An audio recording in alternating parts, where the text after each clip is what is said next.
Ugh!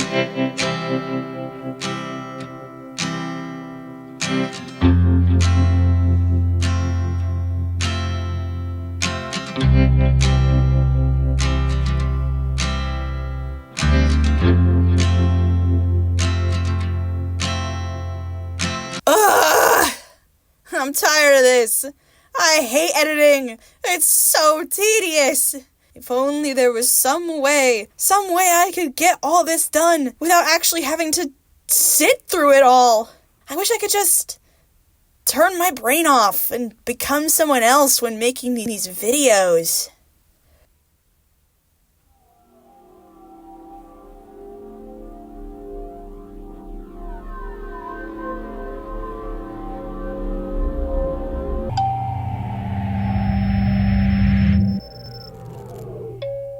Hey there, guys! It's me, silly, funny YouTuber personality. Have you watched Severance? Isn't Severance pretty great? Severance is an Apple TV exclusive show about a near-future what-if scenario where society has invented a procedure that splits your memories. While at work, you can only remember the things that happened at work. While outside of work, you can only remember the things outside of work. Maybe it would be good to keep our home life and our work life separate. It is an excellent piece of media with perfect writing that I highly recommend for its well-crafted themes and characters. The writing of Severance does a lot of things very well, but if there's one thing I really want to commend the show on, it's the way it perfectly writes its female characters, particularly that of Gemma, Mark's wife.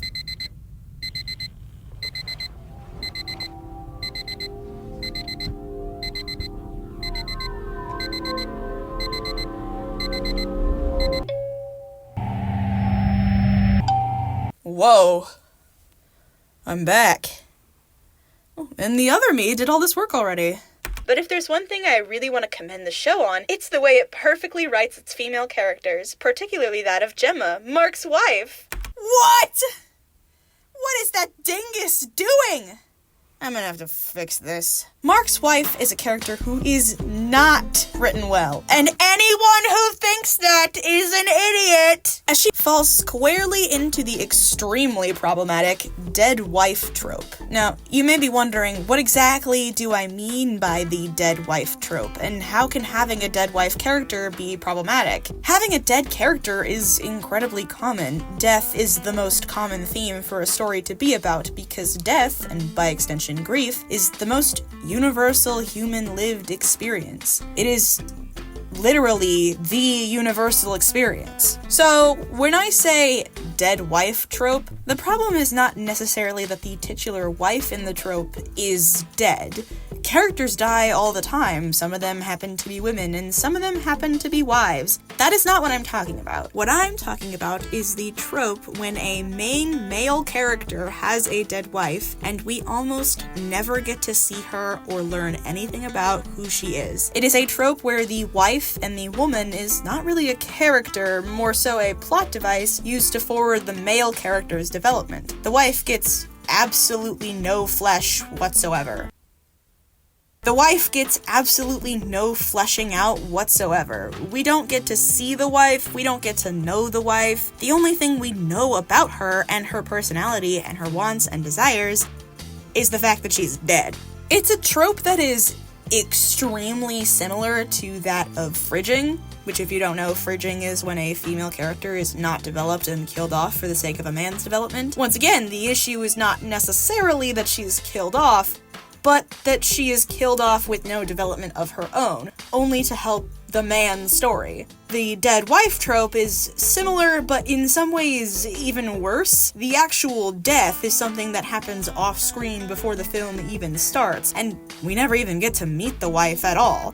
In some versions, we will see the wife character via flashback, but in these instances, we only see her through the lens of the man's experience with her. These are the man's memories of this woman, and she is often written in a way that is very womanly and wifey-core, which can lead to this very cringe writing. Stop! Hey, stop! If you don't put that silly thing away, I swear I'm gonna stop loving you. Oh, that's it.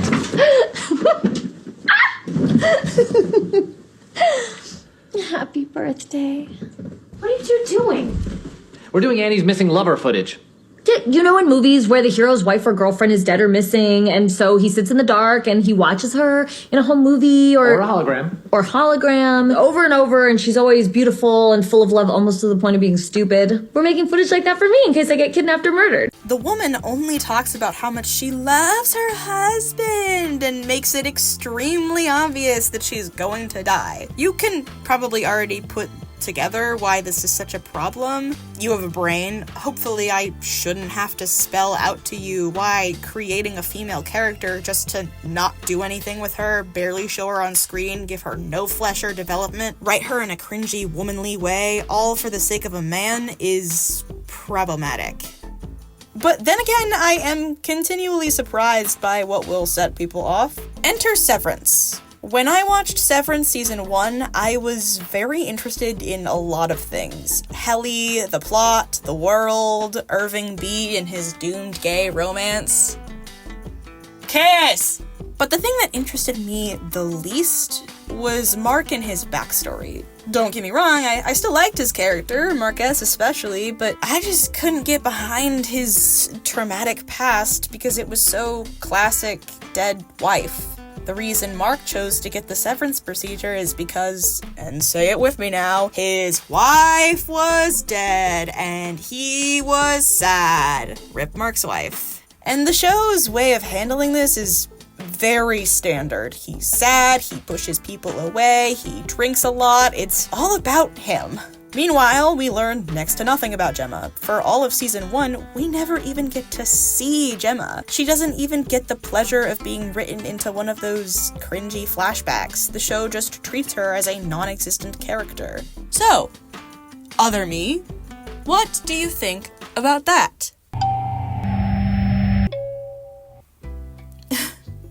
What do I think? What I think is you really shouldn't have butted in here. I mean, you created me to do this job, so let me do the job. While yes, it is true that some of the scenes are, as you say, fairly standard, that doesn't mean the entire series is. In fact, the show has a lot of specific and in-depth things to say about grief. The show dives beyond just feelings of sadness because wife gone. The show actually has something to say about the way we handle trauma and death specifically. Yes, the reason Mark created Mark S is because he was sad about his wife, but the show focuses on the issues of repressing that trauma. Mark wanted some part of the day where he didn't have to feel grief, and he assumed that because Mark S had no memory of Gemma, he would be happier. But this isn't the case. Repressing the memories has not repressed the feeling they gave. You carry the hurt with you.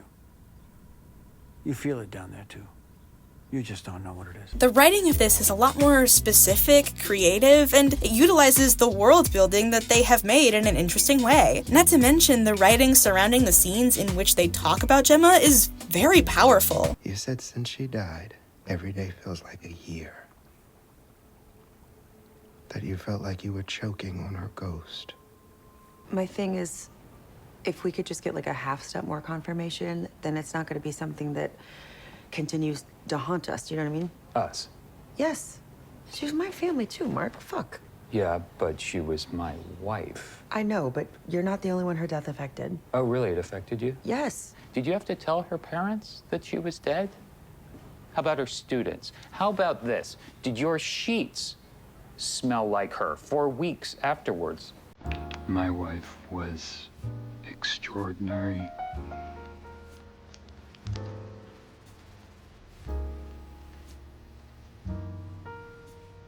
My wife was allergic to nutmeg.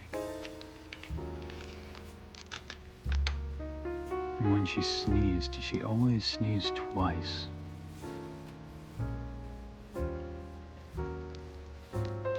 My wife liked other people's dogs. My wife thought cardigans ridiculous. I loved all these things about her. Equally.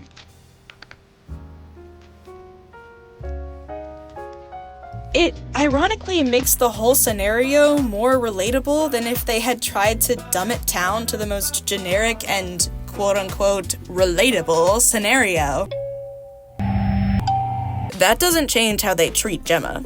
She's just a name whispered on the wind. In season 1, we don't learn anything about who she was as a person or what she wanted. That is still true, even if Mark's grief is written well. And all this discussion of Gemma isn't even bringing up the other women in the show. Like, what about Miss Casey? She's a therapist for Lumen's workers, and honestly, she doesn't have much character at all. She's just a very placid woman who is kind of a doormat. She's a doormat for Lumen and a doormat for the severed workers, which would be fine. It's okay to write a character like that, so long as you do something with it. But Severance Season 1 doesn't have any interest in Miss Casey as a character. She really only exists in the background. Barring kinda one scene, she gets almost no fleshing out, and is much more of a plot device that appears when the story needs her to than an actual character the show wishes to focus on.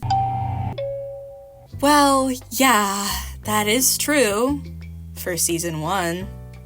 But all of that with Gemma and Miss Casey is all merely setup. You see, for those of you who haven't seen the series, as it turns out, these two poorly written women in actuality are the same poorly written woman. No, good written woman. Yes. And immediately this gives so much more intrigue to both Gemma and Miss Casey, even before season 2 released. Watching season 1 a second time, it becomes a completely different experience. Scenes that were completely not important or had the focus entirely on Mark suddenly change. Suddenly this walk through the hallway that was almost completely negligible changes to a chance encounter between an estranged husband and wife, each of which has no memory of the other. My life has been 107 hours long. Most of that has been these half-hour sessions. For me, my favorite time was the 8 hours I spent in your department. In a strange way, new audience members get to experience the same things that Mark S. and Gemma are, as they also have no idea the importance of these moments. But the second viewing, we are all collectively screaming, "Oh my god, that's her! Take her hand and drag her out of this hell! Ah, she's right there!" By the end of season 1, through a series of plot stuff, Mark S. learns that his Audie's wife, Gemma, is Miss Casey, and that she is trapped somewhere in the Lumen building. And in season 2, he wishes to discover where she is in order to get her out. And the questions surrounding Gemma only grow. What is she doing here? How is she alive? A character who was practically non-existent instead becomes a mystery. And then we get to episode 7, the flashback episode. For a little bit of context, the episode before this one had Mark becoming reintegrated when he falls unconscious. So obviously the setup here makes it seem like we're going to be reliving all these memories from solely Mark's perspective, with that cringy writing that you so kindly pointed out. But that's not what happens. Not exactly. Along with the flashbacks in this episode, we finally get to see Gemma. We see where she is, what she's been up to. These moments in the present are amazing and add so much context to her character. We actually get to witness her experiences, her trauma, her problems that all exist outside of the context of the man in the relationship. But as if that wasn't enough, she is also reliving her memories with Mark. Yes, some of these flashbacks are solely from Mark's perspective, but some of them get to be from Gemma's perspective. We see Mark from Gemma's perspective. Some of these flashbacks are without Mark in them entirely. We get to see special moments between Gemma and her friend, a secret that only they share. 2 women. We see moments where Gemma is entirely alone by herself, and we watch as she experiences her own loss and grief and trauma, which, as I said earlier, the show is about all of our experiences with trauma. At this point, it's not just Mark who displays his grief front and center and wishes to repress it. It's Gemma as well. Which is why the end of this episode parallels Mark learning about Gemma's death with Gemma learning she's still separated from Mark, because they are both experiencing grief. Gemma, where did you go? Mark. Where'd you go?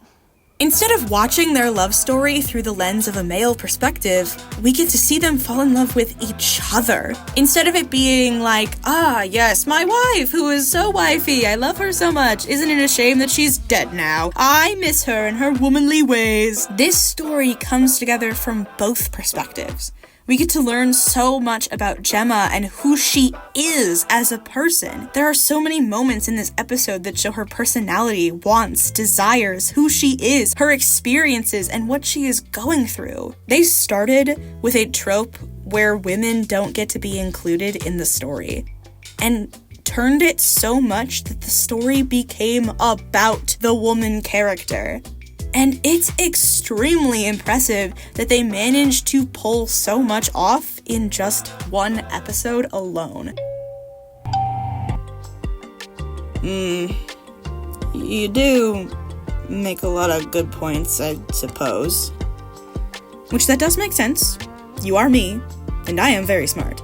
But I still wouldn't say that she's the best written female character at this point in the story. There are still problems here. The flashbacks do include some moments of mild, womanly cringe. Not to mention that this story falls into the trope of women who wants to have kids but can't. Seriously, why is it that every female character who wants to have kids can't, and every female character who doesn't want a kid gets pregnant? On top of that, outside of episode 7, they barely give this woman any screen time whatsoever. When she does show up, she merely appears, shows off her lethal-ass face guard, and then leaves. In these other episodes, we never get any discussion of who she is or how she feels. Instead, she feels a lot more like a MacGuffin, the object they must find in order to save the day. They simply replace one trope with another. Well, yeah, but while she is treated a little like a damsel in distress, she's never weak. She does need help to escape, but that doesn't make her helpless, as she does attempt to escape on her own. And nearly succeeds. She's always fighting back, even in smaller ways. Her rebelliousness is a big part of her personality, and that never really leaves her, even when she's severed. Okay. Well, what about past episode 7? What about the ending? Despite working to make Gemma this great, important piece of the mystery, we never really get any answers as to what Cold Harbor even is, only more clues, meaning we can't really see the entirety of what her arc is meant to be. And seeing as this is an analysis channel and not a theory channel, those are questions that are just gonna be left unanswered. But if I had to take a crack at it, my thought is this. Lumen is running these tests in an attempt to perfect Severance in order to make the perfect employee. Think about it. Throughout the entire show, Lumen's #1 problem has been controlling their employees. The employees have wants and emotions and cultural background that all gets in the way. Even with their severed employees, they are constantly fighting back and creating problems, all because of needs Lumen has no desire to fulfill. It all goes back to what I said earlier about Mark. You can erase the memory, but you can't erase the feeling surrounding it. That is what Lumen is attempting to do. They create new test Gemmas and check to see if she is still feeling negative emotions, if she still has rebelliousness, if she responds to personal traumas, such as having to take down the crib after realizing she just had a miscarriage. But this really is just a theory. With the actual text the way it is now, you're right. This season does end with giving us more questions than answers, even about Gemma, leaving both the story and Gemma's character arc on a cliffhanger.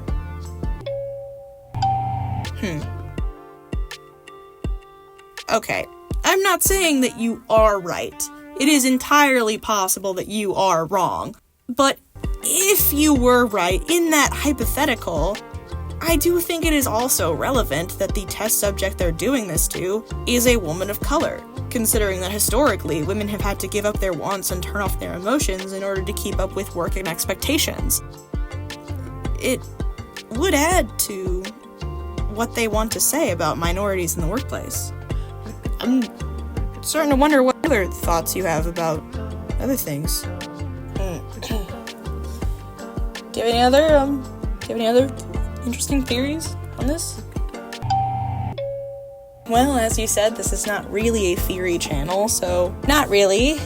But I do have other thoughts. While this isn't about Gemma's character in the show specifically, I do want to touch on the audience's reaction to her and Mark, specifically when it comes to the end of the series. A lot of people I've seen online have not been allowing themselves to just enjoy the show. Instead, they focus solely on playing the morally superior game. You have people completely ignoring Mark S.'s personhood and right to make a decision, but then you have people saying if you're sad about this ending at all, to any degree, then you are also denying Mark S.'s personhood. The entire thing has been boiled down to a love triangle and torn apart by shipping wars. Yeah, the show is a tragedy. You're not supposed to argue who's right and who's not, because they're all right. They all deserve the chance to live and be happy, except that is literally impossible, because in order for one to live, the other must die. I can be sad about it, and also acknowledge that Mark S. did the best thing for himself. Maybe, instead of taking time out of our day to focus on all the bad, we should just allow ourselves to enjoy the story. You know, you're actually pretty smart too. Maybe the show really is perfect. Thank you. But you know, you've made some good points too. It is good to critique things, even things you like, so long as the critique is proper and fair. You're not exactly wrong in saying that Gemma has not been in enough of the show up until this point. Maybe Severance doesn't need to be perfect. Maybe it can be just good, and that's enough. I mean, the series has plenty of other flaws as well. Season 2, episode 8 was really boring. Why did I have to watch this woman breathe into a tube for a full minute? Oh, I know, that was so crazy. But at the same time, it is a very excellent experience with great characters and a lot to say about our modern world. It does a good job of not just randomly placing minority characters in the show, but writing them in such a way that them being a minority is important to the story, and that includes Gemma. Maybe you're right. Severance is not perfect, but it is pretty good, and I have a feeling it's only going to get better. Gemma has experienced a lot of loss. She's lost her unborn child, she's lost years of her life with her friends and family, she lost her freedom, her memories, her ability to choose for herself, and now, after just gaining all that back, she loses Mark. I really hope that we get to explore and show grief from a new point of view. But that's something we have to wait until season 3 for. Which, you better believe, when that comes out, I will be right there, watching it, judging it. Oh, we'll both be judging it. Maybe we'll even make a follow-up video where the two of us could collab again? I mean, we're kind of on the same page now about this, and we've got a good flow going. Maybe we could work together all the time. I mean, we've made all the points we wanted to make now, and this video is over, but we could work out some kind of deal where we take every other video? Come on, what do you say? Ha! No. See you in 3 years.